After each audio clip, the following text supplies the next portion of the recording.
Hello friends, start करते हैं। Thank you very much. आपने 1 घंटा आपके लाइफ का दिया मुझे, और आज मैं बहुत सुपर एक्साइटेड हूँ क्योंकि आज का जो टॉपिक है वो बहुत अच्छा होने वाला है और बहुत ज्यादा अच्छा कंटेंट है इसमें। टॉपिक का नाम है how to reduce risk and increase returns. Presentation में आपके साथ शेयर करना चाहता हूँ।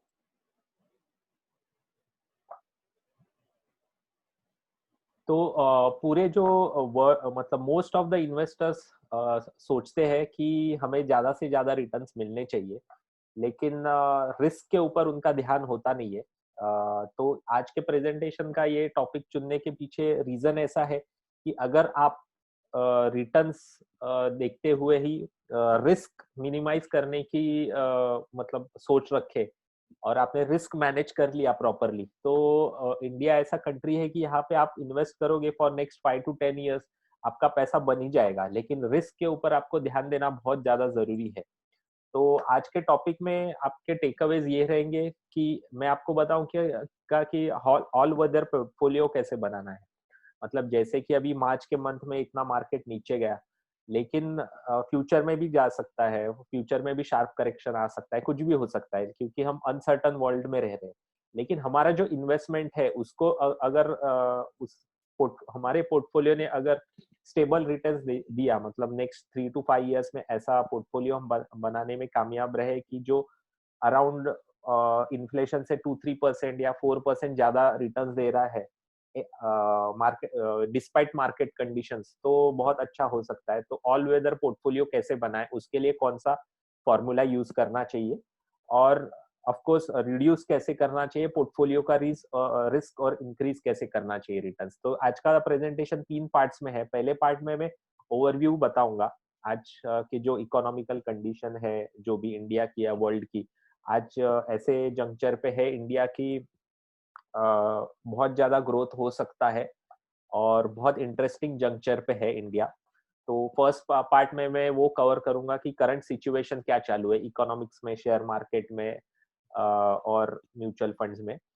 और सेकेंड पार्ट में मैं एग्जैक्टली कौन सा फॉर्मूला, कौन सा मॉडल यूज करना चाहिए, मैं कौन सा यूज करता हूँ मेरे इन्वेस्टर्स के लिए, और वो मैं आपके साथ शेयर करूंगा। ये जो फॉर्मूला है, ये जो मॉडल है, ये मेरा पर्सनल सीक्रेट फॉर्मूला है इन्वेस्टर्स के लिए और मेरे खुद के इन्वेस्टमेंट्स के लिए। तो वो मैं शेयर करूंगा। और थर्ड पार्ट में यही फॉर्मूला अगर मेरे साथ आप मतलब इंटरेस्टेड हो काम करने में, इसमें से बहुत सारे मेरे करंट इन्वेस्टर्स है, जो नहीं है वो अगर मेरे साथ काम करना चाहते हैं, तो उनके लिए एक बहुत अच्छा ऑफर है मेरे पास। तो ये सब्जेक्ट में मैं क्यों अथॉरिटी के साथ बात करना कर सकता हूँ, तो लास्ट 22 to 25 years में मार्केट देख रहा हूँ, मतलब करीब से। फर्स्ट 5-7 years मेरे डैड के वजह से, और उसके बाद 2002 में जब भी मैं 18 का हुआ, तभी मैंने खुद से डीमैट अकाउंट ओपन किया था और डायरेक्टली ट्रेडिंग करना चालू किया था। बाद में 2007 से मैं म्यूचुअल फंड में इन्वेस्ट कर रहा हूँ। तो ये 20 सालों में, 18 सालों में ऐसा बोल सकते हैं कि मैंने 2000 का डॉट कॉम बबल भी देखा है, 2007-8 का ग्लोबल फाइनेंशियल क्राइसिस भी देखा है, और 2020 का आज का कोरोना क्राइसिस के वजह से जो मार्केट में स्लम्प आया वो भी देखा है। ये पीरियड में मैंने 3 बार बहुत अच्छे पैसे कमाए शेयर मार्केट से, और तीनों बार मैंने गवाए भी। तो मैं अथॉरिटी के साथ आपको बोल सकता हूँ कि कैसे पैसे कमा सकते हैं और गवा क्यों सकते हैं। तो ये 18 सालों के जो एक्सपीरियंस है उसका सीक्रेट मैं आपके साथ आज शेयर करूंगा। जो मॉडल आज मैं शेयर करूंगा आपके साथ इन्वेस्टमेंट का कैसे होना चाहिए वो। जैसे मैंने कहा आपको कि हमारा गोल होना चाहिए कि मेरा पोर्टफोलियो डिस्पाइट मार्केट कंडीशंस हमेशा इन्फ्लेशन से 3 से 4% ज्यादा रिटर्न्स देना चाहिए। उसको कहते हैं ऑल वेदर पोर्टफोलियो। अभी अल्बर्ट आइंस्टाइन का एक कोट है, in midst of every crisis lies great opportunity. तो लास्ट 6 महीनों में जो लॉकडाउन है या जो कोरोना क्राइसिस बोल रहे हैं, वो मैं आपको कॉन्फिडेंटली बता सकता हूँ कि वो हेल्थ क्राइसिस नहीं है, तो इकोनॉमिकल क्राइसिस है, और वर्ल्ड एक अलग जंक्चर पे आ चुका है इकोनॉमिकली। वो हमेशा हम हर प्रेजेंटेशन में मैं बताता हूँ। इसके लिए आपको अपॉर्चुनिटी बहुत ज्यादा अच्छी है, लेकिन वो समझना बहुत जरूरी है आपको। वो मैं बताऊंगा कैसे अपॉर्चुनिटी है। और ऑफ कोर्स ये पिक्चर ही परफेक्टली बताता है कि मुझे क्या कहना है। अगर आप मीडिया से दूर रहोगे, सोशल और मेन स्ट्रीम मीडिया से, तो ही आपको वो अपॉर्चुनिटी दिख सकती है। नहीं तो हमारा माइंड जो करंट सब्जेक्ट्स है, जो इररिलेवेंट सब्जेक्ट्स है, जैसे कंगना रनौत या उसके पहले सचिन पायलट का था, उसके बाद वो सुशांत सिंह राजपूत का था, उससे बम्बार्ड कर रही है। कहीं ये सब सोचते हुए हम जो हमारी रियल अपॉर्चुनिटीज है हमारा फाइनेंशियल सिक्योरिटी के बारे में, वो मिस ना हो जाए। इसलिए मैं पहले आपको बैकग्राउंड देता हूँ कि क्या चेंजेस हो रहे हैं अभी। करंटली इंडिया का जो जीडीपी है वो 2.7 ट्रिलियन डॉलर्स है। तो 2.5 ट्रिलियन टू 5 ट्रिलियन डॉलर, ये सबसे क्रिटिकल मूव होता है कोई भी इकोनॉमी के बारे में। तो 2 ट्रिलियन डॉलर से आज 9 से ऊपर जीडीपी होने वाले आज दुनिया में 9 कंट्रीज है। 3 ट्रिलियन डॉलर से ज्यादा इकोनॉमी होने वाले आज 4 कंट्रीज है वर्ल्ड में। और 5 ट्रिलियन डॉलर से ज्यादा जीडीपी होने वाले 3 कंट्रीज है, यूएस, चाइना और जापान। तो हम आज देखेंगे कि यूएस, चाइना और जापान जिन्होंने 5 ट्रिलियन डॉलर का जो माइलस्टोन है वो अचीव किया है, तो उनका जर्नी 2.5 टू 5 ट्रिलियन डॉलर के जीडीपी अचीव करने में कैसा था, वो हम देखते हैं पहले। यूएस को 10 साल लगे 1974 टू, आई गेस यहाँ पे दिया हुआ है, हाँ, 1979 to 1988, 2.5 to 5 trillion dollar trillion की इकोनॉमी होने के लिए। जापान को 8 साल लगे 1987 टू 1994। चाइना को ने ये जो जर्नी है सिर्फ 5 साल में किया। तो ये तीनों कंट्रीज में जब ये जर्नी हो रहा था 2.5 टू 5 ट्रिलियन के इकोनॉमी का, वो टाइम पे उनके शेयर मार्केट ने ऐसे देखा गया कि बहुत ज्यादा रिटर्न दिए। यूएस ने जब 1979 टू 1988 10 साल का लगाए 2.5 टू ट्रिलियन 5 ट्रिलियन डबल होने को, वो टाइम पे S&P 500 जो यूएस का मेन स्ट्रीम इंडेक्स है, उसने 17% के कंपाउंडेड रिटर्न दिए। जापान ने 1987 टू 1994 में 8 साल में 7% कंपाउंडेड रिटर्न दिए। ये शायद आपको कम लग रहे होंगे, लेकिन जापान का अगर आप 1965 टू 1985 का 20 साल देखोगे शेयर मार्केट का, निक्केई का, तो बहुत ज्यादा वो टाइम पे रिटर्न आ चुका था, तो इसके लिए ये कम दिख रहे हैं आपको। उसके बाद चाइना का जो 2004 टू 2009 में जो ग्रोथ हुआ 2.5 टू 5 ट्रिलियन डॉलर 5 ट्रिलियन की इकोनॉमी तक, वो टाइम पे शंघाई कंपोजिट इंडेक्स जो है चाइना का मेन स्ट्रीम इंडेक्स, उसने 28% के रिटर्न दिए। तो इंडिया को भी यही अपॉर्चुनिटी है। और अगर आप करंट मार्केट सिचुएशन देखोगे तो यही चीजें अनफोल्ड हो रही है कि नेक्स्ट ऐसा एक्सपेक्टेड है कि 2028 या 29 में हमारी इकोनॉमी 5 ट्रिलियन हो जाएगी। मोदी जी भले ही बोलते हैं कि वो 2024 तक होगी, लेकिन प्रैक्टिकली आज ये इतना बड़ा, अगर आपने -23-24% का जीडीपी का स्लम्प आने के बाद 2024 में तो पॉसिबल नहीं है इतना बड़ा ग्रोथ आना। 2028 ए बेस्ट केस सिनारियो है इंडिया के लिए 5 ट्रिलियन का माइलस्टोन अचीव करने के लिए। अगर वो होता है तो श्योरली यूएस में जितना रिटर्न जनरेट हुए 17%, उसके आसपास ही रिटर्न जनरेट हो सकते हैं। और मैं आपको बता दूं, अगर ऐसा हुआ, मतलब 17% रिटर्न बहुत ज्यादा होते हैं, अगर 10 साल के लिए वो कंपाउंडेड कर दे तो इस ये अपॉर्चुनिटी का हमें ज्यादा से ज्यादा फायदा उठाना चाहिए। ये एक सेकेंड आर्ग्यूमेंट है। इसमें मैंने दिखा है कि 2000 फाइनेंशियल से 2010, ये फर्स्ट डिकेड, ये सेंचुरी का फर्स्ट डिकेड में अर्निंग्स ग्रोथ 13% ही रही। एवरेज अर्निंग ग्रोथ, मतलब जो कंपनियां हैं निफ्टी की 50 कंपनियां, उनकी जो अर्निंग्स बढ़ी 13% से बढ़ी on an average year on year. और निफ्टी ने भी 13% सीएजीआर रिटर्न दिए। मतलब पॉइंट ये है, जितनी कंपनियां बढ़ेंगी उतना ही निफ्टी ग्रो करेगा। सेम अगर आप देखोगे 2010 टू 2020 एग्जैक्ट रेप्लिका है। मतलब जितनी अर्निंग्स ग्रोथ आई 7% की, उतनी ही निफ्टी में ग्रोथ आई। ऑफ कोर्स ये नंबर 5% इसके लिए दिख रहा है क्योंकि मार्च में शार्प करेक्शन आया था, इसके लिए 5% दिख रहा है, नहीं तो वो 7% ही था।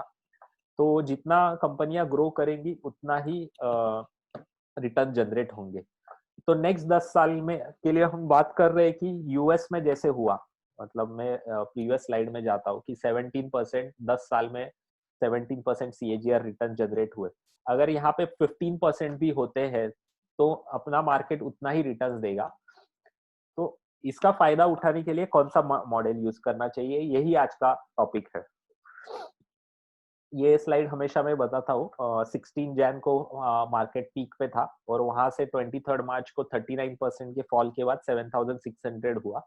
7600 के बाद 50% का अभी अप मूव आया है और अभी 11400 500 के आसपास है निफ्टी। ऐसा क्यों हुआ?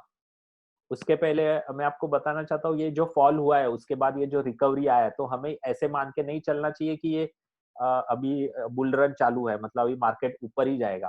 प्रीवियस जो क्राइसिस थे, जैसे डॉट कॉम बबल था, जीएफसी मतलब ग्लोबल फाइनेंशियल क्राइसिस था, उसमें क्या हुआ था वो देखते हैं। यूएस मार्केट में जब भी डॉट कॉम बबल मतलब 2000 के ईयर में जब भी आईटी कंपनियां बहुत ज्यादा बढ़ चुकी थी, वो टाइम पे बर्स्ट हुआ ये डॉट कॉम का। फर्स्ट फॉल 27% का था, उसके बाद रिबाउंस आया 19% का, सेकेंड फॉल वापिस आया 26% का, फिर 22% का रिबाउंस हुआ और फाइनल -33% का फॉल आया। तो शेयर मार्केट को कोई प्रेडिक्ट नहीं कर सकता है, आने वाले टाइम में वापिस ऐसे फॉल हो सकता है जैसे मार्च में हुआ। तो हमें केयरफुल रहना है, प्लस हमें फायदा उठाना है। अभी ये भी स्लाइड में काफी प्रेजेंटेशन में यूज कर चुका हूँ। ये इतना शार्प रिकवरी 50% का रिकवरी, मतलब अगर किसी ने मार्च में के एंड में 31 मार्च ने किसी ने बोला होता कि मुंबई रेलवेज नेक्स्ट 6 मंथ्स के लिए बंद रहेगी और कोई बोलता कि निफ्टी 11,400 रहेगा, तो किसी को बिलीव नहीं होता। फिर भी ऐसा हुआ है। क्यों हुआ है? तो ये चार्ट जो है, मतलब ये जो ग्राफ दिखा रहा है, ये फेड मतलब जो यूएस की सेंट्रल बैंक है, उनकी बैलेंस शीट है। उनकी बैलेंस शीट मतलब वो कितना करेंसी प्रिंट करते हैं, डॉलर प्रिंट करते हैं, उसका एक ग्राफ है। आप देख सकते हो 2009 टू 2014 ये 5 साल में उन्होंने 3 ट्रिलियन डॉलर प्रिंट किए, करेंसी प्रिंट किया उनका। और उतना ही 3 से 4 ट्रिलियन डॉलर ये लास्ट 3-4 महीनों में उन्होंने प्रिंट किया है। तो मैसिव अमाउंट ऑफ पैसा उन्होंने प्रिंट किया है ये क्राइसिस से फाइट करने के लिए लास्ट 3 से 4 महीनों में। उसके वजह से बहुत ज्यादा लिक्विडिटी वर्ल्ड में आया है, जिसके वजह से गोल्ड ऊपर जा रहा है, जिसके वजह से emerging market like India, China, Russia वो ऊपर जा रहे हैं। यूएस मार्केट भी ऑल टाइम हाई पे है। लेकिन लिक्विडिटी ड्रिवन जो भी मार्केट होता है, मतलब पैसा ज्यादा होने के वजह से जो रैली आता है, वो सस्टेनेबल हमेशा रहेगा ऐसा बोल नहीं सकते हैं। क्योंकि एक प्रीवियस स्लाइड में आपको मैंने बताया था, ये स्लाइड में, जितना अर्निंग्स ग्रोथ होगा, मतलब जितना प्रॉफिट होगा, अर्निंग्स ग्रोथ होगी, उतना निफ्टी रिटर्न देगा। लेकिन आज आप देखोगे लॉकडाउन के वजह से कंपनियों के प्रॉफिट्स निगेटिव है, मतलब अर्निंग्स ग्रोथ निगेटिव है, लेकिन निफ्टी ने तो 50% के रिटर्न्स दे दिए हैं लास्ट 6 महीने में। ऐसा क्यों है? तो लिक्विडिटी की वजह से, मतलब लोगों के पास पैसा है, वो शेयर मार्केट में जा रहा है, वो गोल्ड में जा रहा है, और शायद रियल एस्टेट मार्केट में भी रैली आ सकता है, ऐसा मेरा ओपिनियन है। आने वाले टाइम में ये लिक्विडिटी ऐसे ही रही तो। सेकेंड रीजन क्या है इतना रिकवरी आने का? रॉबिनहुड इन्वेस्टर एक टर्म है यूएस में, रॉबिनहुड करके वेबसाइट है, उसपे बहुत ज्यादा लोग लास्ट 6 महीने में जाके ट्रेडिंग कर रहे हैं, क्योंकि लॉकडाउन के वजह से, वर्क फ्रॉम होम कल्चर के वजह से लोगों को ऐसे लग रहा है कि ट्रेडिंग में पैसा कमाया जा सकता है। तो बहुत सारे लोगों ने ट्रेडिंग करना चालू किया है। तो इंडिया में कैसा फिगर्स है? लास्ट 4 महीनों में 65 लाख यूनिक इन्वेस्टर्स इंडिया में आए हैं। मैं आपको फिगर्स बता दूं तो इंडिया में 138 करोड़ पॉपुलेशन में से सिर्फ 2 करोड़ लोग आइदर थ्रू म्यूचुअल फंड्स और either through directly equity market invest करते थे। इसमें 65 लाख नए इन्वेस्टर ऐड हो चुके हैं लास्ट 4 महीनों में। लास्ट 4 महीनों में 1 करोड़ नए डीमैट अकाउंट जिसमें शेयर ट्रेडिंग किया जाता है ऐसे ओपन हुए हैं। अगर before corona crisis every financial year आप देखते, अगर डेटा लेते तो एवरी फाइनेंशियल ईयर में 15 से 20 लाख नए डीमैट अकाउंट खुलते, जो कि लास्ट 4 महीनों में 1 करोड़ खुले हैं।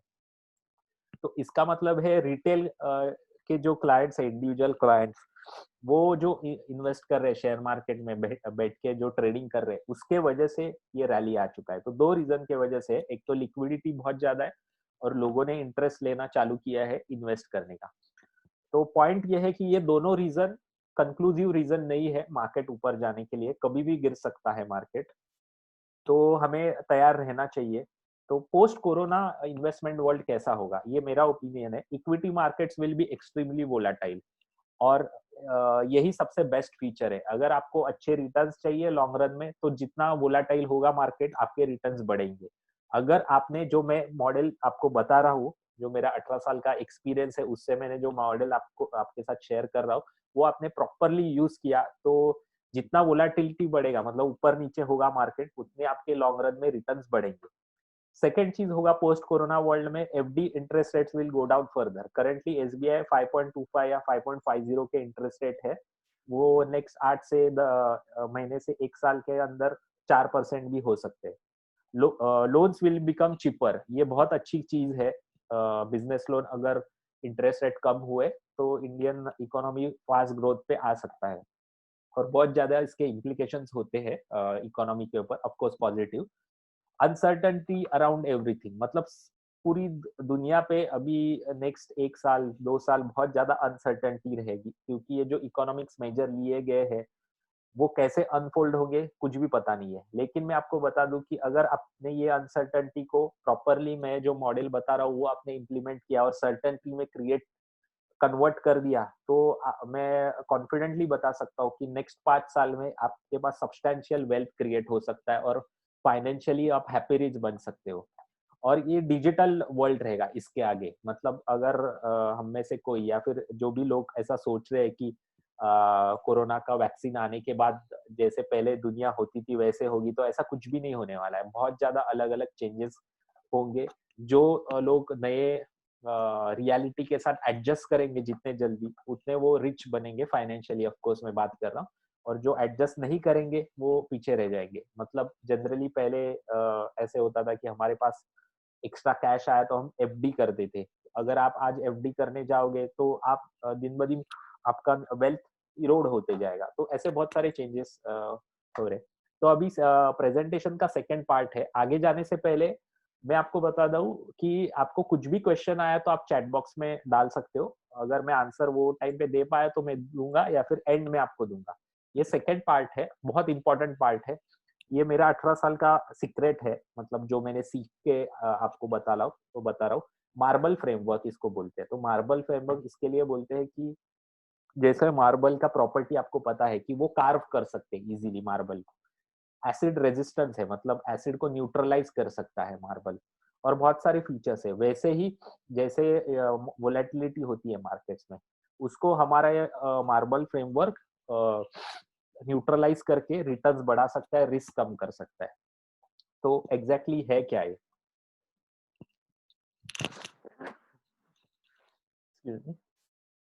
तो पहला है एम, मतलब असेट मिक्स। स्टेप 1 है असेट मिक्स। आपकी जो भी इन्वेस्टमेंट है, इक्विटी, डेट, गोल्ड, अभी जो भी मैं बात कर रहा हूँ वो अगर आप डायरेक्ट इक्विटी में इन्वेस्ट करते हो उसको भी एप्लीकेबल है, अगर आप म्यूचुअल फंड थ्रू इन्वेस्ट करते हो तो भी एप्लीकेबल है। तो स्टेप 1 है कि आपका असेट मिक्स क्या है। मतलब आपका, अगर म्यूचुअल फंड के बारे में बात करने जाऊँ तो इक्विटी म्यूचुअल फंड्स में कितना पैसा आप इन्वेस्ट करते हो, डेट में कितना करते हो और गोल्ड में कितना करते हो, ये बहुत ज्यादा इंपॉर्टेंट है, सबसे इंपॉर्टेंट है। अभी आप मुझसे पूछोगे कितना करना चाहिए। मेरे इन्वेस्टर्स के बारे में ये फॉर्मूला मैं यूज करता हूँ। अगर कोई इन्वेस्टर हाई, उसका रिस्क टॉलरेंस हाई है, इसका मतलब अगर मार्च जैसा फॉल आए तो भी उसको मालूम है कि नेक्स्ट 3 4 5 साल 10 साल में इंडियन इकोनॉमी अच्छी बढ़ेगी और मेरा इक्विटी जो टेम्पररीली सिचुएशन की वजह से डाउन हुआ है पोर्टफोलियो, वो अप आएगा। ये अगर वो समझ सकता है तो इक्विटी म्यूचुअल फंड में उसने 70% ऑफ द अमाउंट इन्वेस्ट करना चाहिए और डेट में 30% इन्वेस्ट करना चाहिए। ये मैं आपको फिगर के साथ बताऊंगा नेक्स्ट स्लाइड में कि ऐसा मैं क्यों बता रहा हूँ आपको। अगर किसी का लो टॉलरेंस है, मतलब उसका पॉइंट ऑफ व्यू है कि मार्केट कुछ भी हो जाए, मुझे मेरा पोर्टफोलियो हमेशा ग्रीन में दिखना चाहिए, रेड कभी नहीं होना चाहिए, तो उसने इक्विटी म्यूचुअल फंड्स में 50% ऑफ द अमाउंट इन्वेस्ट करना चाहिए और डेट में 50%।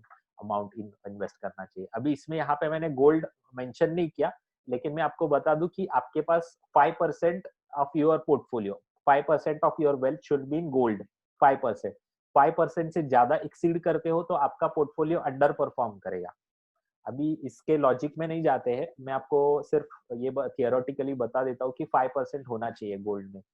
और most of the Indian house hold में होता ही है गोल्ड, तो ये इसको थोड़े टाइम के लिए इग्नोर करके, अभी जैसे मैंने आपको बताया विद डेटा में बताऊंगा। तो ये जो डेटा है ना, ये 17 ईयर्स का है, 2003 टू 2002। यहाँ पे आप देखिए एवरेज रिटर्न्स लास्ट 17 ईयर्स में एवरेज रिटर्न्स कितने रहे, और स्टैंडर्ड डेविएशन का मतलब होता है रिस्क कितनी उठाई, मतलब परसेंटेज रिस्क कितनी उठाई उतने रिटर्न्स पाने के लिए।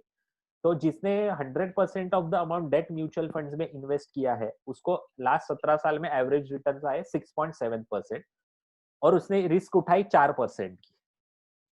ठीक है। जिसने 80% डेट म्यूचुअल फंड्स में किए, 20% इक्विटी में किया, उसको 10% के रिटर्न जनरेट हुए लास्ट 17 ईयर्स में, और उसने 11% की रिस्क उठाई।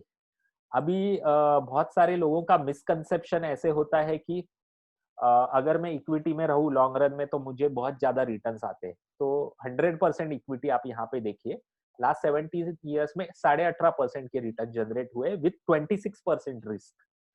लेकिन जैसे मैंने आपको बोला कि बेस्ट रेशियो होता है 70-30, 70% इक्विटी म्यूचुअल फंड में जिसने इन्वेस्ट किया और 30% डेट में जिसने इन्वेस्ट की, 70-30 का रेशियो जिसने भी रखा, उसके रिटर्न ऑलमोस्ट 100% इक्विटी वाले के जितने ही 18% है, लेकिन रिस्क कंसिडरेबली कम है 100% इक्विटी वाले से। तो मेरा पॉइंट ये है कि आपके रिस्क बहुत ज्यादा कम हो जाता है 70-30 रेशियो करके। और जैसे मैंने बोला कि अगर कोई बहुत ज्यादा कंजर्वेटिव है, रिस्क टॉलरेंस जिसका बहुत कम है, तो 50-50 रखना चाहिए, उसमें भी अच्छे खासे रिटर्न जनरेट हो सकते हैं। तो ये डेटा है मेरे पास असेट मिक्स का।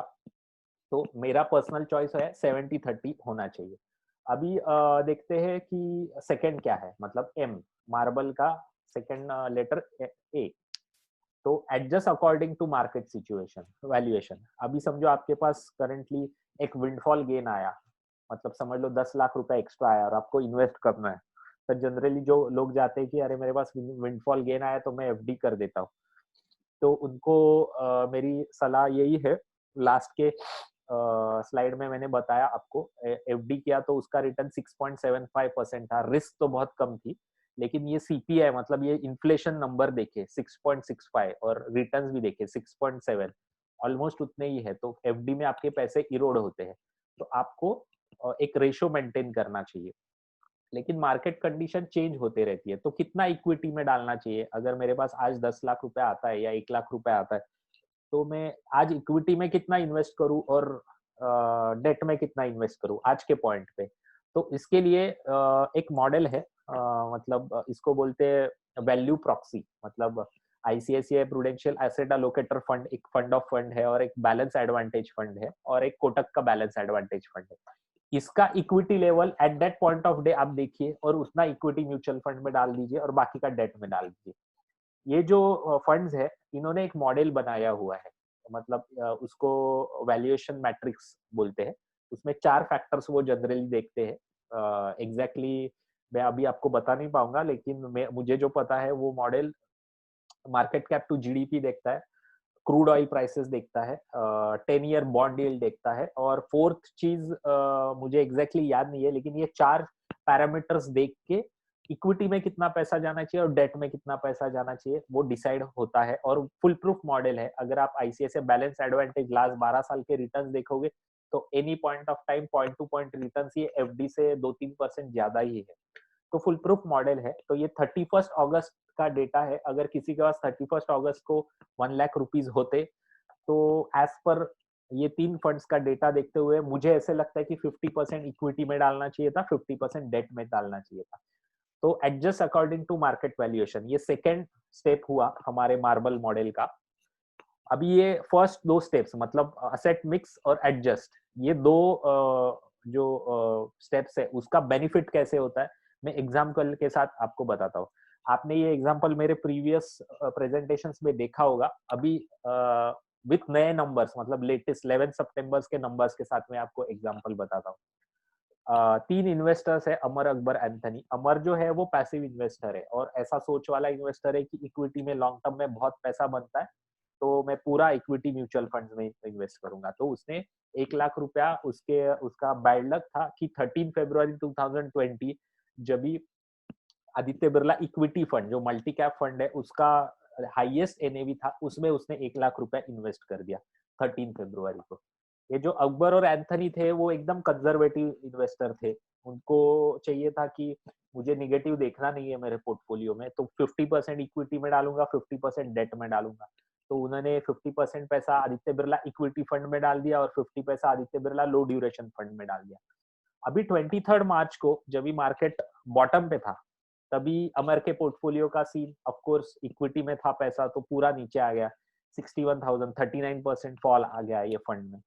लेकिन अकबर ने जो आइडिया की थी, मतलब असेट मिक्स किया था, उसके वजह से उसका रिस्क 20% से कम हो गया। मतलब क्योंकि उसका इक्विटी एक्सपोजर 50,000 था, वो कम होके ऑफ कोर्स 30,000 हुआ, लेकिन डेट ने उसको प्रोटेक्ट किया और ओवरऑल पोर्टफोलियो सिर्फ -20 था। हालांकि मार्केट -40 था 23 मार्च को, लेकिन इसका पोर्टफोलियो -20 था।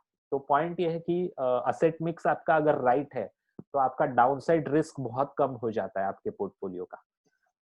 आगे बढ़ने से पहले मैं आपका फीडबैक चाहूंगा चैट बॉक्स में कि ये जो मैं भी बता रहा हूँ वो मतलब आपको कनेक्ट हो रहा है कि बोर हो रहा है कि ज्यादा टेक्निकल लग रहा है।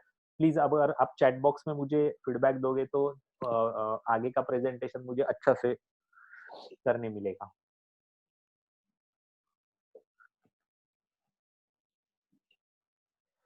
ओके, और कोई फीडबैक?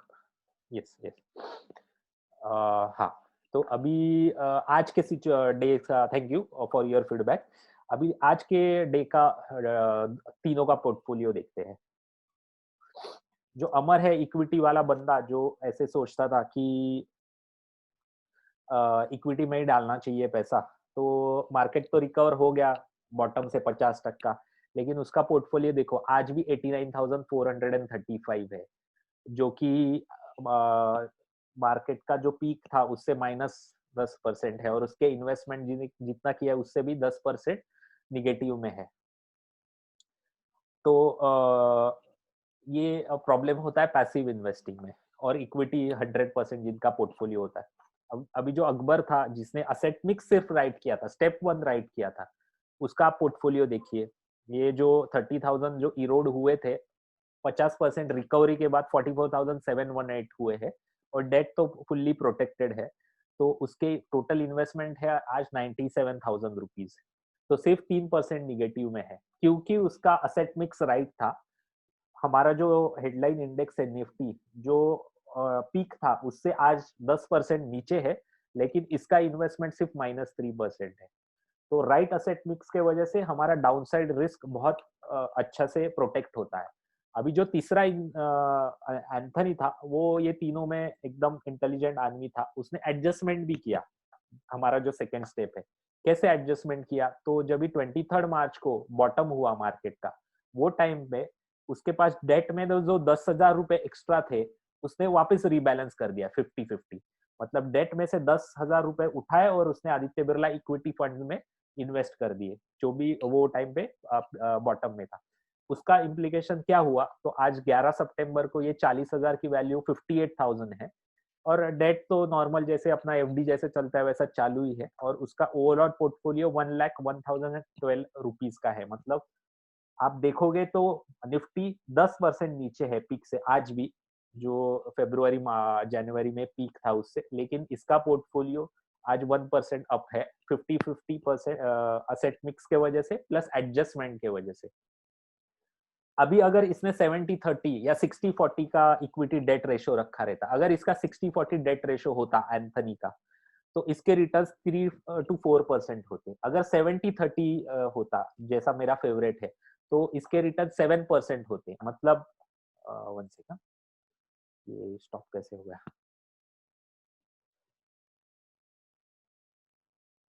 हाँ, तो इसके रिटर्न्स अराउंड 7 to 8% होते। मतलब मार्केट डाउन है फिर भी रिटर्न्स पॉजिटिव है।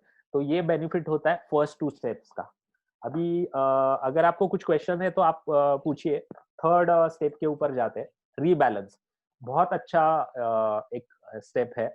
इसका प्रूफ तो मेरे पास आज है नहीं, मैं आपको आपको बताने के लिए कि इसका बेनिफिट कैसे होता है। लेकिन रीबैलेंस का मतलब सिंपल है। एक आप एवरी 6 मंथ्स या एवरी 3 मंथ्स या एवरी 1 ईयर आपने जो स्टेप 1 किया है, मतलब असेट मिक्स 70-30 या 50-50, जो भी आपने खुद के लिए रेशियो रखा है डेट और इक्विटी का, वो एनुअली बैलेंस कीजिए या 6 मंथली एक सर्टन रोटेशन पे बैलेंस करते जाइए। मतलब आज समझो आपने डिसाइड किया एनुअली में बैलेंस करूंगा। आज मैंने 10 लाख इन्वेस्ट किए, 5 लाख डेट में, 5 लाख इक्विटी म्यूचुअल फंड में। एक साल के बाद मार्केट ऊपर गया होगा या नीचे गया होगा। अगर मार्केट ऊपर गया है तो शायद मेरे 50,000 इक्विटी के हो 60,000 हुए रहेंगे और डेट के ऑलमोस्ट उतने ही रहेंगे। तो 60 वापस मैंने बैलेंस करना चाहिए, मतलब 60,000 उठा 10,000 उठा के डेट में डालना चाहिए। तो इसको बोलते हैं रीबैलेंसिंग। तो एक सर्टन पर्टिकुलर रोटेशन पे आपको ये रीबैलेंस करना चाहिए आपका पोर्टफोलियो। या फिर एक आप आइडिया कर सकते हैं एवरी 5% मूव, मतलब अगर मार्केट 5% से ऊपर चला जाता है और आपका इक्विटी पोर्टफोलियो 5% से ऊपर जाता है आपके बैलेंस से, मतलब 55-45 होता है, अगर आपने डिसाइड किया 50-50, तो वापिस उसको रीबैलेंस करके 50-50 पे लाइए। इसमें दो में से कौन सा बेस्ट है? मेरे ओपिनियन के वजह से +-5% वाला बेस्ट है, रादर देन एक फिक्स डेट पे आप रीबैलेंस करो उसको। क्योंकि आज के जो मार्केट साइकिल्स है ना, बहुत ज्यादा शॉर्ट हुए हैं। इतना ये डिजिटल वर्ल्ड फास्ट हुआ है ना कि मार्केट में क्या हो रहा है आपको पता भी नहीं लगेगा। मतलब जैसे मार्च में इतना डाउन था और 2-3 महीने के बाद एकदम वापस पीक हो गया। प्लस जैसे फार्मा में 80% का रैली है आया है मार्च के महीने से।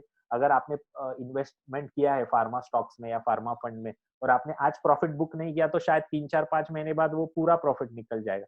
तो इतना वोलाटिलिटी है, इतना अनसर्टेनिटी है, इतना मार्केट साइकिल शॉर्ट हुए है कि ये जो 5% प्लस माइनस वाला जो फंडा है वो बहुत चलता है। मतलब इफेक्टिव लगता है मुझे, रादर देन एनुअली या 6 मंथली करना। और एक पॉइंट मैं आपको बताना चाहता हूँ कि लोग मुझे पूछते हैं कि मुझे 3 महीने में बैलेंस करना चाहिए या मंथली करना चाहिए या 6 मंथ्स में करना चाहिए या एनुअली करना चाहिए। तो एज पर डेटा, जो बैक टेस्टेड डेटा है, उससे आप मंथली करोगे या 6 मंथली करोगे या क्वार्टरली करोगे, एनुअली करोगे, कुछ भी फर्क नहीं पड़ता है। तो बेटर है कि एनुअली ही करना चाहिए आपको, अगर आपने ये दो में से फर्स्ट चॉइस सिलेक्ट किया तो। फोर्थ स्टेप बहुत क्रिटिकल स्टेप है। जो भी डायरेक्ट में इन्वेस्ट करते हैं, मतलब डायरेक्ट विदाउट ब्रोकर इन्वेस्ट करते हैं म्यूचुअल फंड्स में या स्टॉक्स में, उनके लिए ये सबसे बेस्ट डिफिकल्ट चीज है ये करना। मैं हमेशा आपको बोलते रहता हूँ कि अगर आपको इक्विटी मार्केट्स में सक्सेसफुल बनना है तो आपके पास एक एडवाइजर होना चाहिए, अच्छा, जो आपको अच्छी सलाह दे सके, आपका इमोशनल मैनेजमेंट कर सके। मतलब इमोशंस बहुत इंपॉर्टेंट होते हैं।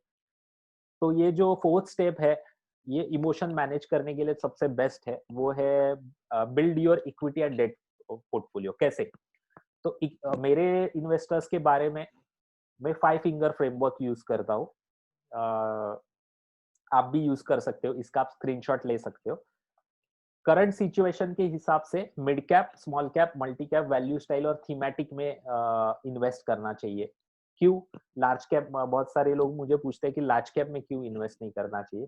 तो सिंपल लॉजिक है कि आज म्यूचुअल फंड का पोर्टफोलियो देखोगे, मतलब लार्ज कैप में, तो म्यूचुअल फंड में एक रिस्ट्रिक्शन है, सेबी का रिस्ट्रिक्शन है कि कोई भी एक स्टॉक में मैक्सिमम 10% ऑफ द पैसा वो डाल सकते हैं, कोई भी एक स्टॉक में। अभी आपको पता रहेगा तो रिलायंस रिलायंस इंडस्ट्री, ये स्टॉक लास्ट 4-5 महीने में डबल हो चुका है। ठीक है, तो of course large cap fund में रिलायंस आना चाहिए। प्रॉब्लम ऐसा है कि रिलायंस का निफ्टी में वेटेज कितना है आपको पता है? अगर कोई नॉलेजेबल है या कोई ट्रेडिंग करता है तो उसको पता होगा कि रिलायंस का निफ्टी में वेट कितना है। अगर किसी को पता है तो चैट बॉक्स में डालिए।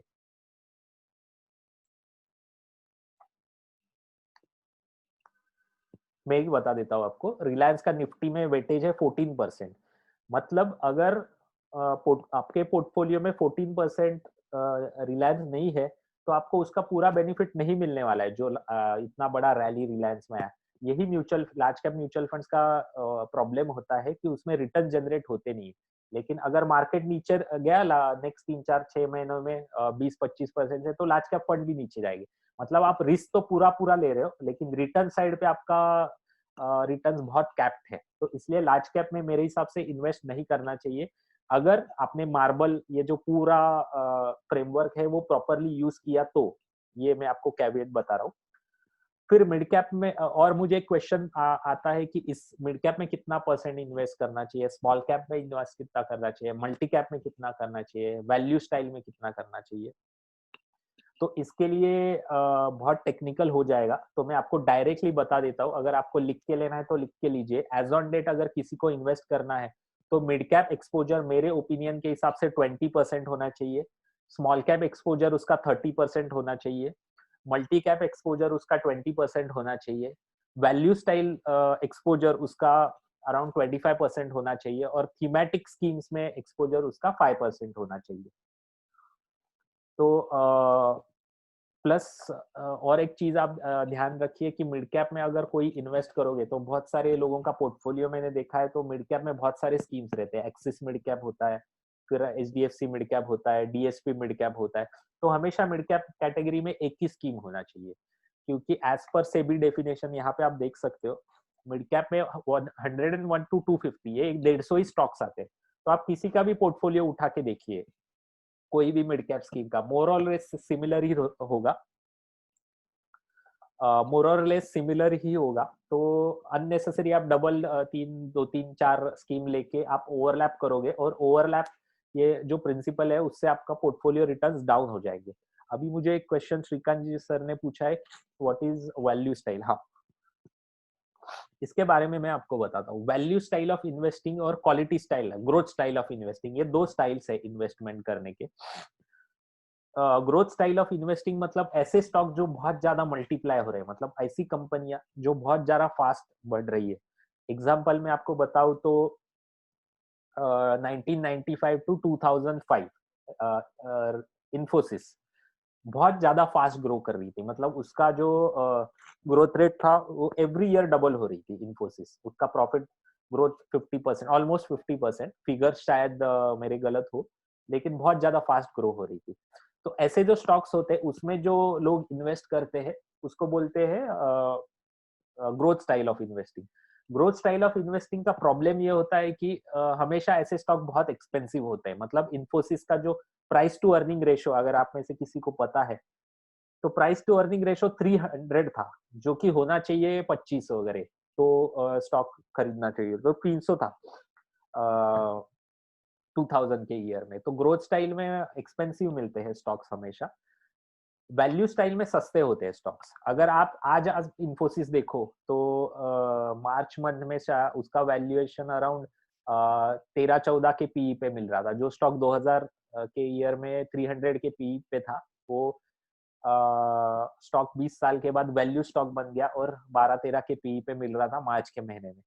तो ऐसे वैल्यू स्टाइल में जो इन्वेस्ट करते हैं, वैल्यू स्टाइल इन्वेस्टिंग का फायदा ऐसे होता है कि डाउनसाइड बहुत प्रोटेक्टेड होता है। जब भी मार्केट शार्पली नीचे आता है तो ये स्टॉक कम करेक्ट होते हैं, मतलब कम नीचे आते हैं। और जब भी ये चलती है वैल्यू स्टाइल, तो बहुत एक्स्ट्राऑर्डिनरी रिटर्न्स इसमें मिलता है वैल्यू स्टाइल में। तो लास्ट 10 साल का आप डेटा निकालोगे तो ये वर्ल्ड में किधर भी चला नहीं है, ये वैल्यू स्टाइल ऑफ इन्वेस्टिंग। मतलब वैल्यू स्टॉक्स चल ही नहीं रहे हैं।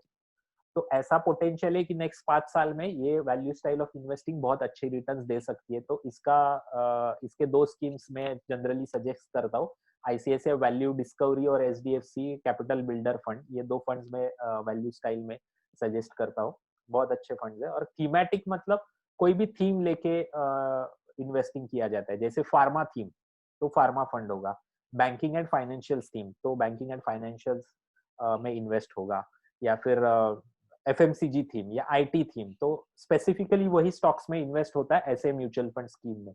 तो थीमेटिक का फायदा ऐसे होता है। अभी देखिए 2015, 2016, 17, 18, 19 3 से 4 साल फार्मा स्टॉक्स कुछ भी चल नहीं रहे थे, किसी को इंटरेस्ट नहीं था फार्मा लेने में। सडनली मार्च के बाद 80% का रैली आया फार्मा फंड में, फार्मा इंडेक्स में। तो जिन्होंने भी 2015, 16, 17, 18 में फार्मा में इन्वेस्ट किया था, उन्होंने 80% के रिटर्न जनरेट कर लिए। मतलब जो लास्ट 3-4 साल उनको फायदा नहीं हो रहा था, वो पूरा भर के निकाला। तो ऐसा पॉसिबल है थीमेटिक स्कीम्स में, जिस अगर आपने प्रॉपर मार्केट साइकिल पकड़ लिया। वैसे मैं आज आपके साथ एक आइडिया थीमेटिक शेयर करता हूँ। अगर आज आप बैंकिंग एंड फाइनेंशियल फंड्स में इन्वेस्ट करते हो, तो आपको नेक्स्ट 10 इयर्स में बहुत अच्छे रिटर्न्स मिल सकते हैं, क्योंकि बैंकिंग एंड फाइनेंशियल आज निगेटिव दौर से जा रहा है, क्योंकि लोगों को ऐसा लग रहा है कि मोराटोरियम के वजह से लोग रीपे नहीं कर पाएंगे, लोगों के सैलरीज कम हो चुके हैं या बंद हो चुके हैं, तो अगर डिफॉल्ट करना चालू किया तो बैंक्स लॉस करना चालू करेंगी। कॉर्पोरेट ने अगर पैसा नहीं दिया तो बैंक्स लॉस करना चालू करेगी। तो उसके वजह से ना ये बैंकिंग सेक्टर बहुत निगेटिविटी में से जा रहा है। तो यही टाइम होता है ऐसे थीम को पकड़ने के लिए, और बैंकिंग थीम को आपने पकड़ लिया तो 2-3 साल में बहुत अच्छे रिटर्न्स मिल सकते हैं। तो ये थीमेटिक जो पोर्शन है, 10% आप ले रहे हो आपके पोर्टफोलियो का, 5%, वो आपका ओवरऑल पोर्टफोलियो रिटर्न्स बढ़ाएगा, और डाउन साइड पे आपका जो ये है मतलब फॉल है वो कैप करेगा। तो ये बेनिफिट होता है ये स्ट्रेटजी का, 5 फिंगर स्ट्रेटजी का। अभी जो इक्विटी हमने बता दिया, तो डेट के लिए हाँ ठीक है, आगे जाने से पहले एक शॉर्ट आंसर मैं आपको देता हूँ कि मिड कैप में 20%, स्मॉल कैप में 30% एक्सपोजर क्यों लेना चाहिए। तो उसका एक डेटा, वो कहाँ से नंबर्स आए, ये मैं आपको बताता हूँ। ये जो इंडेक्स है ना, सॉरी चार्ट है ना, तो टॉप का जो ग्रीन लाइन है, ये निफ्टी 50 मतलब लार्ज कैप इंडेक्स है। अगर 100 रुपीज आपने ये 1 दिसंबर 2017 को इन्वेस्ट किए होते निफ्टी 50 स्टॉक्स में, तो आज का वैल्यू होता 99 रुपीज। मतलब उतना का उतना ही है मार्केट आज, इतना फॉल वगैरह सब ऊपर नीचे होके भी 99 है। ये जो ब्लू लाइन है ना, ये निफ्टी मिड कैप इंडेक्स है, 100 निफ्टी मिड कैप 100 इंडेक्स। उसमें अगर 1 दिसंबर 2017 में 100 रुपीज इन्वेस्ट किया होता तो आज का वैल्यू था 70। और स्मॉल कैप में अगर 100 इन्वेस्ट किया होता, निफ्टी स्मॉल कैप 100 में 1 दिसंबर 2017 को, तो उसका वैल्यू होता 50। तो ऐसा हो नहीं सकता है कि स्मॉल और मिड पीछे रह गए और लार्ज कैप आगे दौड़ रहे। एक प्रिंसिपल आप हमेशा ध्यान में रखिए, इकोनॉमिक्स में और शेयर मार्केट में एक प्रिंसिपल है, मीन रिवर्जन। मतलब जो भी नीचे जाएगा वो ऊपर आने वाला है, जो भी ऊपर जाएगा शार्पली वो नीचे आने वाला है। तो ऑलवेज मीन रिवर्टेड होता है। जो भी आप चार्ट देखोगे इकोनॉमिक्स में, फाइनेंस में, शेयर मार्केट में, मीन रिवर्जन होता है। जैसे कि अभी -23% जीडीपी ग्रोथ है लास्ट क्वार्टर का, तो बहुत निगेटिविटी मची है, न्यूज चैनल निगेटिव कर रहे, सब निगेटिव हो रहे ना। नेक्स्ट एक साल के बाद देखिए, एक साल के बाद अप्रैल टू जून वाला क्वार्टर मतलब 2021 का देखिए, आपको बहुत अच्छी ग्रोथ दिखेगी, मतलब 8-10% की जीडीपी ग्रोथ दिखेगी। तो ऐसा ही होता है, जो नीचे जाता है वो ऊपर आना ही है, और जो ऊपर गया वो नीचे आना ही है। तो मीन रिवर्जन होता है। तो ये मार्केट साइकिल हमेशा आप ध्यान में रखिए। तो यहाँ पे जो मैंने आपको बोला कि मिड कैप में 20% और स्मॉल कैप में 30%, तो ये अजम्पशन के वजह से आया है, ये चार्ट के वजह से आया है। सेम वे में आपको वैल्यू स्टाइल का भी एक चार्ट दिखा सकता हूँ, एमसीएक्स वैल्यू और एमसीएक्स ग्रोथ का एक सेम आपको ऐसे दिखेगा ग्राफ, जिसमें वैल्यू स्टाइल डाउन दिखेगा और ग्रोथ स्टाइल अप दिखेगा, तो मीन रिवर्ट हो जाएगा। तो इसलिए वैल्यू स्टाइल में करना चाहिए।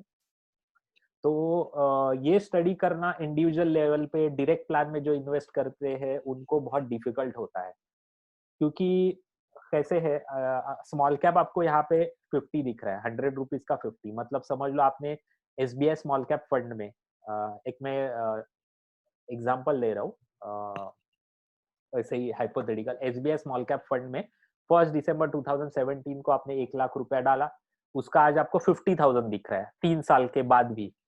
तो आपकी हिम्मत ही नहीं होगी स्मॉल कैप में वो फंड में वापस इन्वेस्ट करने की। ये नेचुरल ह्यूमन बायस है। तो ये जो बायस है ना, वो कंट्रोल करना इंडिविजुअल बेसिस पे डिफिकल्ट होता है, इसके लिए हमेशा एडवाइजर होना जरूरी है। अभी अपना पॉइंट पे आते हैं, मुद्दे पे आते हैं। बिल्ड इक्विटी देखा, बिल्ड डेट कैसे करना चाहिए, डेट म्यूचुअल फंड में कैसे इन्वेस्ट करना चाहिए। सिंपल है, इसमें ज्यादा आप सोचो मत। डेट म्यूचुअल फंड स्टडी करना बहुत कॉम्प्लिकेटेड होता है, आप स्टडी कर सकते हो अगर आपको करना है, मैंने किया है, लेकिन बहुत कॉम्प्लिकेटेड होता है, टाइमिंग करना बहुत डिफिकल्ट होता है, और इतना सब स्टडी करने के बावजूद हमें जो उसमें रिटर्न्स मिलने वाले हैं वो इतने सब्सटेंशियल नहीं होते जैसे इक्विटी मार्केट में होते। हाँ, हालांकि रिस्क भी उसमें बहुत ज्यादा कम होता है डेट म्यूचुअल फंड में। तो इसका सिंपल स्ट्रेटेजी है, हमेशा कैपिटल प्रोटेक्शन के लिए हमें डेट में इन्वेस्ट करना चाहिए, ना कि रिटर्न्स के लिए। तो टू बकेट स्ट्रेटेजी है मेरी डेट में। कोर पोर्टफोलियो में 80% ऑफ द अमाउंट इन्वेस्ट होना चाहिए आपका, जो भी डेट कंपोनेंट है आपका 30% या भी 50%, उसमें से 80% of the amount should be in core portfolio. तो कोर पोर्टफोलियो क्या है? लो ड्यूरेशन फंड्स और अल्ट्रा शॉर्ट टर्म फंड। इसमें आपका निगेटिव कभी भी नहीं होगा फंड्स, और आपको एफडी से स्लाइटली बेटर रिटर्न्स मिलते रहेंगे। और 20% of the debt portfolio should be in credit risk fund और मीडियम टर्म प्लान और कॉर्पोरेट बॉन्ड्स फंड। ये आपके डेट पोर्टफोलियो का स्लाइटली रिटर्न्स बढ़ाएंगे। तो 80-20 का स्ट्रेटेजी यूज करना चाहिए, और मैं मेरे इन्वेस्टर्स के लिए यही यूज करता हूँ। टू बकेट स्ट्रेटेजी इसको बोलते हैं। अभी सेकेंड लास्ट, मार्बल्स का एल, लार्ज फॉल्स, इसको टैक्टिकल असेट एलोकेशन भी बोलते हैं। सिंपल है, जब भी निफ्टी फॉल होता है शार्पली पीक से, मतलब अभी आपने हमने पीक देखा रहेगा निफ्टी का, तो 11,700 का पीक अगस्त के मंथ में निफ्टी ने बनाया था। तो 11,700 से जब भी 10% नीचे आ जाएगा Nifty, 5% of your debt portion should be transferred into equity mutual funds. Simple, मतलब डेट में से 5% पैसा उठा के, अगर आपके पास 1 लाख रुपया डेट में है, तो 5,000 रुपया उठाओ और इक्विटी म्यूचुअल फंड में ट्रांसफर कर दो। जब भी निफ्टी 10% से फॉल होगा तभी। वो 10% फॉल के बाद और फॉल आया निफ्टी में, और 5% गिर गया मार्केट, पहले 10 फिर 5। तो एवरी 5% फॉल पे 5-5% आपका डेट में से इक्विटी में आते जाइए आप। इसको बोलते हैं टैक्टिकल असेट एलोकेशन। इसका फायदा कैसे होता है विद डेटा में आपको बताता हूँ। ये स्लाइड भी आपने बहुत देखा रहेगा, बहुत बार मैंने शेयर किया है। जिन्होंने नहीं देखा है उनके लिए मैं बताता हूँ। मार्च में 18 मार्च, 19 मार्च, 23 मार्च और 3 अप्रैल, ये टाइम मार्केट सबसे निगेटिव था। 8,400, 8,200, फिर 7,600, 8,100। तो ये मेरे लेफ्ट हैंड साइड पे इन्वेस्टर्स है जिनका डेट फंड्स में पार्क किया हुआ है पैसा। वो हमने क्या किया, जैसे मैंने आपको बोला, फॉल हुआ, डेट में से इक्विटी में डाल दिया। 19 मार्च को फॉल हुआ, डेट में से इक्विटी में डाल दिया। 23 मार्च को बॉटम पे था इक्विटी मार्केट, वो टाइम पे मैक्सिमम पैसा ट्रांसफर हुआ है डेट में से इक्विटी में। 3 अप्रैल को भी सेम मैक्सिमम पैसा ट्रांसफर हुआ है। फिर हम रुके रहे। फिर जब भी 20%, 20-25% का रिकवरी आया मार्केट में, मतलब 10,000 निफ्टी हो गया, ये रेड जो दिख रहा है ना, तभी हमने डेट में इक्विटी में से प्रॉफिट बुक कर लिया, रिवर्स लाना चालू कर दिया, मतलब प्रॉफिट बुकिंग करना चालू किया। एवरी 200 के मूवमेंट पे हमने प्रॉफिट बुक करना चालू किया। तो इसको बोलते हैं टैक्टिकल असेट एलोकेशन। ये क्या करता है, आपके पोर्टफोलियो का रिटर्न्स बढ़ाता है। मतलब अगर आपने ये नहीं किया और मान लीजिए नेक्स्ट 5 साल में आपको 12% रिटर्न मिले, ऐसा मान के चलते, अगर आपने टैक्टिकल असेट एलोकेशन किया, तो वोलाटिलिटी, जितना ज्यादा वोलाटिलिटी वो आपके फेवर में काम करेगा। आपका रिटर्न जिधर 12% है उधर शायद 14-15 हो सकता है। और नेक्स्ट 5-10 ईयर्स के लिए अगर आपका पोर्टफोलियो रिटर्न 2-3% से भी बढ़ेगा, तो भी overall return hugely power of compounding के हिसाब से बढ़ते हैं। इसके लिए टैक्टिकल असेट एलोकेशन करना चाहिए। तो ये मैंने 5 चीजें आपको बताई। ये जो लास्ट का ई है, मतलब एग्जीक्यूशन, ये आपके लिए मैं कर सकता हूँ। एग्जीक्यूशन के लिए मैं आपको बहुत अच्छा एक लाइफ टाइम ऑफर देने वाला हूँ। तो वो मैं बताने से पहले आपको बताना चाहता हूँ, ये मार्बल फ्रेमवर्क कौन से थियरी पे, मतलब कौन से अजम्पशंस पे बेस्ड है। तो सबसे पहला है कि we buy when equity market is cheap and sell when market is expensive. ये अजम्पशन है फर्स्ट, सबसे बेस्ट अजम्पशन है। इसके बाद ये मार्बल फ्रेमवर्क जो है स्ट्रिक्ट असेट एलोकेशन फॉलो करता है। अगर लॉन्ग टर्म रिटर्न्स आप देखोगे तो 3 चीजें फैक्टर करती है कि आपका असेट एलोकेशन क्या है, आपके आपने कौन से स्टॉक्स यूज या स्टॉक्स या कौन से स्कीम्स पिक किए हैं, और आपका स्टॉक्स पिक किए हैं आप, हाँ टाइमिंग कैसा है, मतलब कौन से टाइम पे मार्केट में एंट्री किया है। ये 3 फैक्टर्स रिटर्न्स को अफेक्ट करेंगे। लेकिन मैं आपको बताऊं, अराउंड 80 टू 90% ऑफ द जो रिटर्न्स आपको मिलने वाले हैं नेक्स्ट 10 साल में, वो असेट एलोकेशन से मिलेंगे। सेकेंड, अराउंड 5-6% रिटर्न जो अफेक्ट होंगे आपके, वो आपके चॉइस ऑफ द स्कीम, कौन सा स्कीम आपने चॉइस कर लिया उससे रहेंगे। और 2-3% रिटर्न अफेक्ट करेंगे सिर्फ आपने टाइमिंग कभी, मतलब एंट्री कभी मारा है उससे। तो मान लीजिए कि आपका असेट एलोकेशन प्रॉपर आपने किया 10 साल, जैसे मार्वल फ्रेमवर्क हमें बताता है, तो मान लीजिए आपको नेक्स्ट 10 साल में बहुत अच्छे रिटर्न्स विदाउट मिनिमम रिस्क मिलने वाले हैं। और we invest according to market cycle, तो मार्केट साइकिल को गेज करके ये फ्रेमवर्क हमें इन्वेस्ट करने को बोलता है।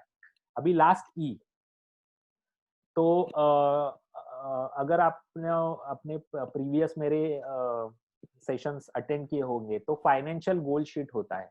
फाइनेंशियल गोल शीट मैं शेयर करता हूँ, जो भी मेरे साथ काम करना चाहता है, मतलब मेरे से सर्विसेज लेना चाहता है ये एग्जीक्यूशन की, तो पहले गोल शीट में उनको देता हूँ जिसमें आपका नेट ये कितना है मैं आपके साथ शेयर करना चाहूंगा पहले। और मेरा प्रेजेंटेशन तो कम हो चुका है, सिर्फ मैं आपको ये बताना चाहूंगा कि आज के लिए मैं आपको क्या ऑफर कर रहा हूँ लास्ट 10 मिनट्स। उसके बाद फिर क्वेश्चन एंड आंसर करेंगे।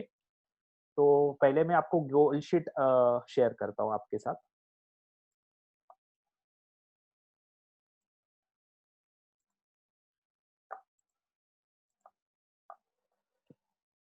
अभी आपको एक्सेल फाइल दिख रही है क्या? जरा चैट बॉक्स में आप डालेंगे तो मुझे पता लगेगा।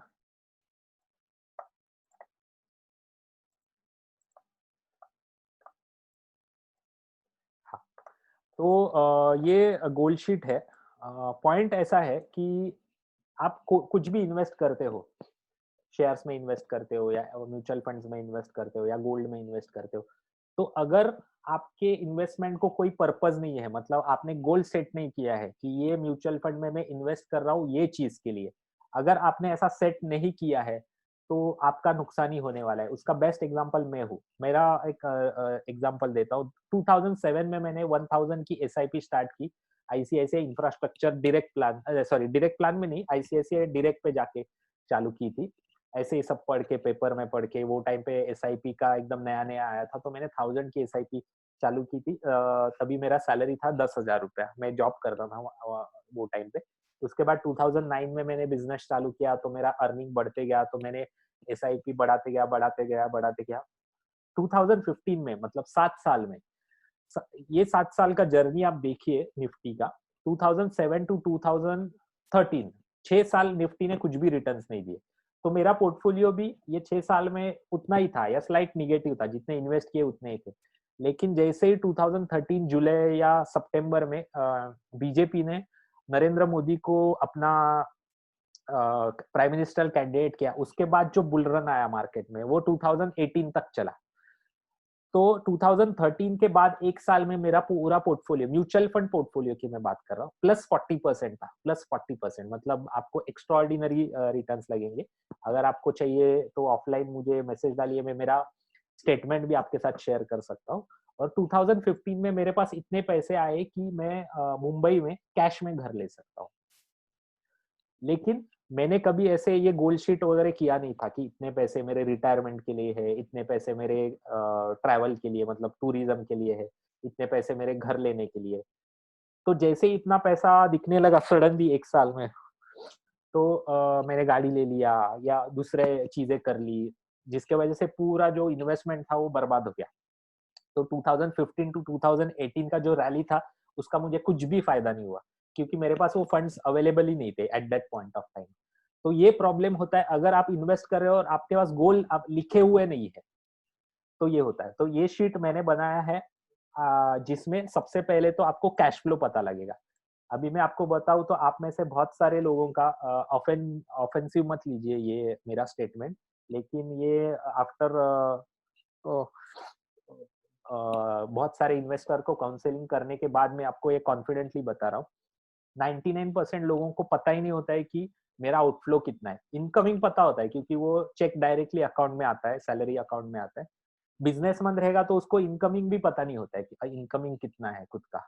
तो इसमें एग्जैक्टली आपको पता लगेगा कि आपका इनफ्लो कितना है एग्जैक्ट, हस्बैंड वाइफ का, और आउटफ्लो कितना है। आउटफ्लो तो 99% लोगों को पता ही नहीं होता है, एक माइंड में ऐसा फिगर होता है कि मेरा इतना आउटफ्लो है, लेकिन यहाँ पे आप लिखोगे एक्चुअली ये शीट में, और फाइनली आपको यहाँ पे टोटल नेट कैश फ्लो कितना है, हर महीने के एंड में आपके पास कितना पैसा बचता है उसका एग्जैक्ट आइडिया आ जाएगा। और मैं बताता हूँ, ये शीट भरने के बाद आपको आपकी दिल की धड़कने धड़कने लगेगी कि इतना कमाने के बावजूद मेरा इतना सही बचता है पैसा। फिर आप उसके ऊपर काम करोगे मैनेज करने के लिए। कैश फ्लो आपको समझेगा ये शीट से। उसके बाद बहुत इंपॉर्टेंट चीज, नेटवर्थ। बहुत सारे लोगों का मिसकंसेप्शन ऐसा है कि फिल्म स्टार्स जो लोग होते हैं, या क्रिकेटर्स जो लोग होते हैं, या सेलिब्रिटीज जो लोग होते हैं, वो रिच होते हैं। अभी यहाँ ये सेशन खत्म होने के बाद रिच का डेफिनेशन सिंपल आप समझ लीजिए। ये जो पूरा शीट है ना, वो आपने भर लिया। इसमें क्या भरने का वो मैं बताता हूँ। ये जो नेटवर्थ का फिगर है ना, नेटवर्थ का फिगर अगर आपको पॉजिटिव आया तो आप समझ लीजिए आप रिच हो। अगर ये आपको कैश नेटवर्थ का फिगर अगर निगेटिव आया तो आप समझ लो आप रिच नहीं हो, आपको काम करना पड़ेगा फाइनेंशियली। तो इसमें नेट वर्थ का मतलब ऐसा है कि आपके असेट्स कितने हैं और लायबिलिटीज कितने हैं, वो एग्जैक्टली आप डालोगे यहाँ पे। मतलब क्रेडिट कार्ड का करंट लायबिलिटी कितना है एज ऑन डेट, वो डालोगे। कार लोन कितना है एग्जैक्टली डालोगे। मॉर्गेज लोन कितना है एग्जैक्टली डालोगे। मैं आपको कॉन्फिडेंटली बताता हूँ, इंडिया में मिडिल क्लास लोगों में 99% ऑफ द असेट कॉलम आप देखोगे तो प्रॉपर्टी का वैल्यू, मतलब खुद के घर, खुद का जो घर रहते हैं उसका अगर वैल्यू डालेंगे ना, तो ही ये नेटवर्थ उनका पॉजिटिव आता है, नहीं तो नेटवर्थ पॉजिटिव नहीं आता है। और ये बहुत ट्रेजिडी, मतलब बहुत ज्यादा बुरी चीज है। अगर आपका, क्योंकि जो घर में हम रहते हैं वो आप कभी बेचोगे, कभी नहीं बेचोगे। वो तो आपका रेसिडेंशियल प्रॉपर्टी है, तो उसका कभी भी असेट में लेना नहीं चाहिए, असेट कॉलम में। लेकिन जब तक आप वो असेट कॉलम में नहीं लेते हो, तब तक आपका ये नेटवर्थ पॉजिटिव नहीं आएगा। तो उसके ऊपर आप काम करोगे, आपके माइंड में एग्जैक्ट पोजीशन आपको समझेगा। ये होने के बाद सब आप इंश्योरेंस आपका कितना है, सब सब एक शीट में आ जाएगा। ये होने के बाद आप एक गोल शीट बनाओगे, उसका मैं एक आपको शेयर करूंगा, जिसमें आपके एग्जैक्ट गोल्स क्या है लाइफ लाइफ में, मतलब माइलस्टोन के साथ कौन से ईयर में आपको अचीव करने हैं, मतलब रिटायरमेंट कौन से ईयर पे आपको अचीव करना है, उसके लिए कितना फंड्स लगने वाला है, वो सब इसमें मेंशन होगा। वो होने के बाद फिर मैं एक मिनट शेयर करता हूँ आपके साथ ये प्रेजेंटेशन। तो उसका फीस मेरा है 2000 रुपीज। ये गोल शीट भरने में और गोल्स प्लान करने में मैं हेल्प करूंगा आपकी। उसके कैलकुलेटर्स, रिटायरमेंट कैलकुलेटर्स और गोल कैलकुलेटर्स आपके साथ शेयर किए जाएंगे। रिटायरमेंट कैलकुलेटर का भी कॉस्ट है 500 रुपीज, लेकिन उसके बारे में मैं बताता हूँ। उसके बाद building portfolio according to the marble model. तो इसका भी 2000 रुपीज चार्जेस है। मतलब एग्जैक्टली मार्बल मॉडल रेप्लिकेट होगा, कितना मिड कैप में जाना चाहिए। एक्चुअली फर्स्ट देखेंगे कि आपका अगर इन्वेस्टमेंट है तो असेट अलोकेशन क्या है, क्या होना चाहिए। उसके बाद लार्ज कैप में कितना, स्मॉल कैप में कितना, मिड कैप में कितना, उसके हिसाब से रीबैलेंस होगा। और इसका सबका एग्जीक्यूशन उसका 2000, टोटल 6000 रुपीज अगर आप स्पेंड करते हो, मैं आपको बोलता हूँ आपके लाइफ में से स्ट्रेस निकल जाएगा, टोटली निकल जाएगा। क्योंकि हम हमारे ऊपर स्ट्रेस क्यों है, फ्यूचर कंसर्न की वजह से। अगर जॉब गया तो क्या करेंगे, मुझे 5 साल में घर लेना है, कहाँ से पैसे लाएंगे। मुझे होम लोन सर्विस करना है, कहाँ से पैसे लाएंगे। मुझे बड़ा घर लेना है, कहाँ से पैसे लाएंगे। ये स्ट्रेस में हमारा माइंड चलते रहता है हमेशा। अगर आप ये सब प्रोसेस करते हो ना, तो एक प्रॉपर स्ट्रेटेजी बनता है, चार्ट, मतलब आपका रिटर्न सब चीजें बनेगी। आपके मन के ऊपर से बहुत ज्यादा स्ट्रेस कम हो जाएगा।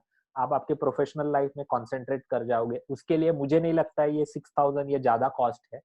आज 325 प्लस क्लाइंट्स है मेरे ऑल ओवर इंडिया। उसमें से अराउंड 25 to 30 क्लाइंट्स, ये सब उनके बारे में मैं ये करता हूँ। और बहुत अच्छे रिजल्ट्स उनको मिले हैं। और ये मार्बल मॉडल का मैं आपको एक एग्जांपल बताना चाहता हूँ। मार्च में जब भी मार्केट डाउन हुआ, तभी जनरली कैसा होता है, मार्केट जब भी डाउन होता है तो एसआईपीज बंद हो जाते हैं, सिप्स बंद हो जाते हैं, क्योंकि लोग डरना चालू करते, पैसा निकालना चालू करते। बड़ी बात नहीं बताऊंगा कि मेरे 325 क्लाइंट में से किसी ने भी एसआईपी स्टॉप नहीं की मार्च के महीने में, किसी ने भी पैसा निकाला नहीं, क्योंकि ये मार्बल मॉडल फॉलो किया हुआ था वो उनके पोर्टफोलियो में। तो ये उसका वैल्यू है। अभी बोनस ऑफ द डे, मेरा एक ई बुक लॉन्च हो रहा है 19th ऑफ सितंबर को, डेप कंसोलिडेशन स्ट्रेटजीज के ऊपर। मेरा आपने एक सेशन अटेंड किया हुआ डेट ट्रैप के ऊपर, उसका स्लाइटली एडवांस वर्जन है, उसका 499 कॉस्ट है, वो फ्री ऑफ कॉस्ट आपको मिलेगा अगर आप 6000 रुपीज पे करते हो तो। रिटायरमेंट कैलकुलेटर जिसका 500 रुपीज कॉस्ट है, आपने रिटायरमेंट का मेरा सेशन अटेंड किया होगा, उसमें मैंने ये कैलकुलेटर बताया है। एग्जैक्टली कैलकुलेट करके आपको मिलता है कि कितना पैसा चाहिए एट द रिटायरमेंट, और आपका कैसे रिटायरमेंट के पोस्ट 25 ईयर्स कैसे होंगे, कैसा कैश फ्लो होगा, वो भी आपको मिलता है उसमें, वो कैलकुलेटर के द्वारा। उसका भी 500 है, वो भी फ्री ऑफ कॉस्ट।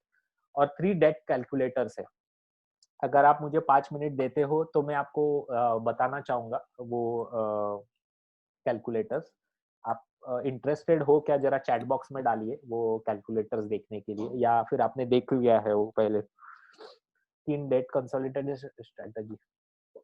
हाँ,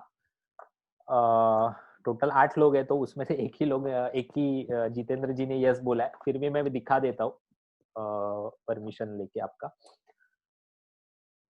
3 मेरे पास डेट कैलकुलेटर्स है। अगर आपके ऊपर लोन्स है तो 1 मिनट में आपके साथ शेयर करता हूँ। पहला ये जो कैलकुलेटर है, अगर आप रेंट पे रहते हो करंटली, या फिर आप घर लेना चाहते हो आने वाले टाइम में, तो आपको खरीदना चाहिए या रेंट पे रहना चाहिए, ये एग्जैक्ट आपको बताएगा। यहाँ पे आपको डेटा फीड करना है, जो भी ब्लू से सेल्स दिख रहे हैं यहाँ पे आपको डेटा फीड करना है, आप कौन से टैक्स ब्रैकेट में आते हो, जो घर आप लेना चाहते हो उसका property price as on date कितना है, उसमें से सेल्फ कंट्रीब्यूशन कितना करोगे, लोन कितने साल का लोगे, लोन का इंटरेस्ट रेट कितना होगा, ये आप फिगर्स डालोगे टोटली यहाँ पे। और यहाँ जो भी ग्रीन दिख रहा है ना, ये पहला जो है वो रेंट सिनारियो है, और एक ये है बाय, अगर आपको ने घर खरीद लिया वही, तो सॉरी 20 साल के बाद क्या होगा वो सिनारियो है। अगर आप ये घर में ये सिचुएशन के हिसाब से अगर रेंट पे रहे, तो नेट सेविंग्स होगा आफ्टर 30 ईयर्स आपका 5 करोड़ 16 लाख रुपया।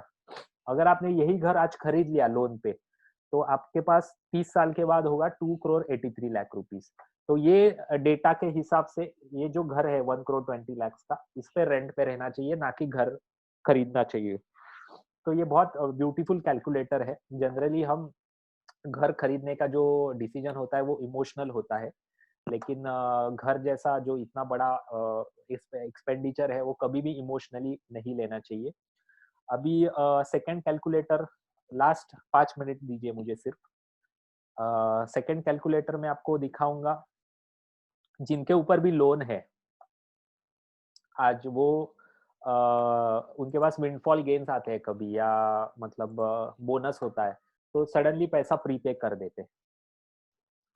तो प्रीपे करना चाहिए कि इन्वेस्ट करना चाहिए, उसके लिए भी एक ब्यूटीफुल कैलकुलेटर मैंने बनाया है, वो आप देखिए। ये सिंपल है, मतलब ये जो बंदा है उसका लोन अमाउंट है 18 लाख रुपीज, 9% इंटरेस्ट है 20 साल का। ये मैंने एक ब्लू कलर में डेटा भर लिया, ठीक है। उसमें वो टोटल पेमेंट करने वाला है 39 लाख, 20 लाख रुपया इंटरेस्ट भरने वाला है। तो ये जो यहाँ पे राइट हैंड साइड पे ब्लू है ना, ये 3 फिगर्स आपको डालने।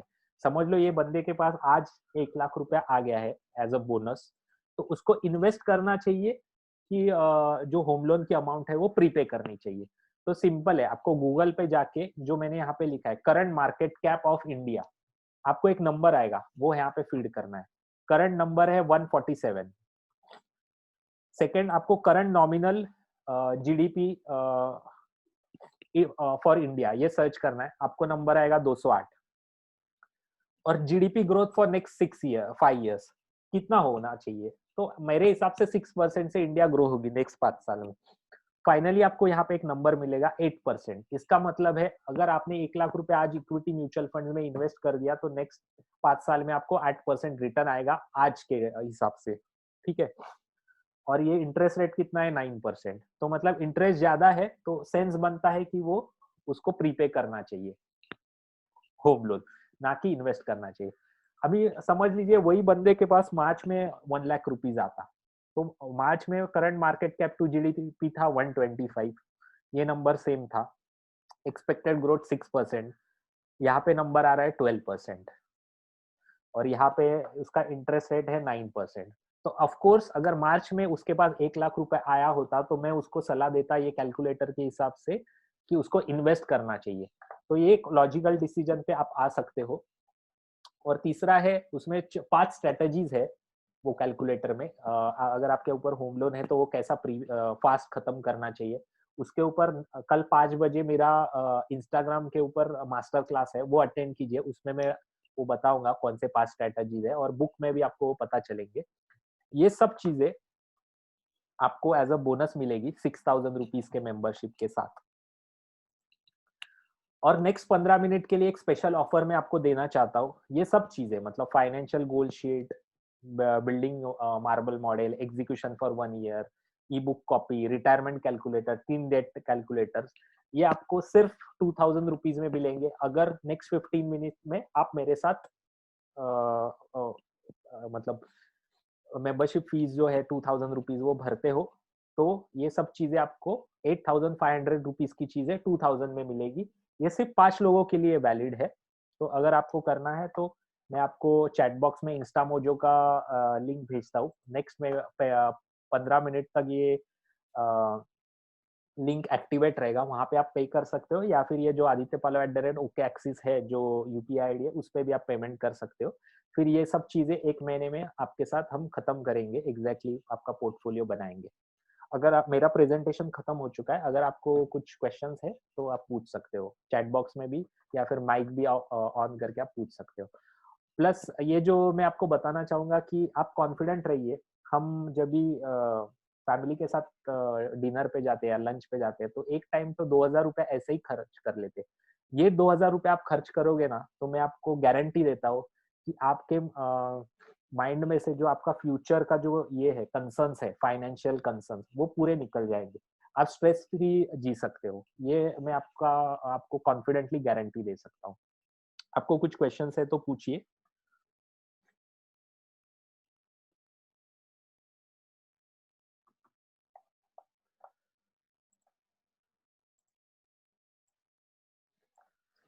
अगर किसी को क्वेश्चंस नहीं है तो खत्म करते हैं आज के दिन का। और एक मिनट,